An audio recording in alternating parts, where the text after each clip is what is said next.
दीगर खबरों में आपको ये बताएं कि मारूफ अदाकार और कॉमेडी के बेताज बादशाह उमर शरीफ की मैयत कल वतन वापस लाई जाएगी। बेटे जवाद उमर का कहना है बुध की सुबह वालिद की मैयत कराची पहुंचा दी जाएगी। नमाज जनाजा दोपहर 3 बजे अदा की जाएगी।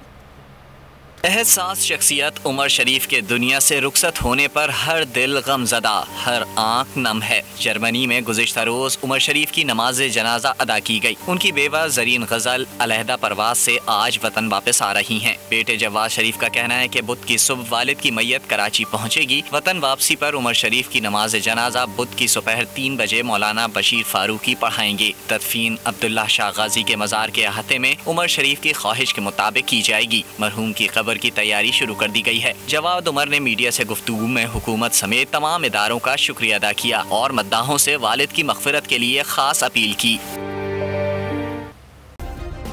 सब्सक्राइब करें और बेल दबाएं ताकि कोई खबर रह न जाए।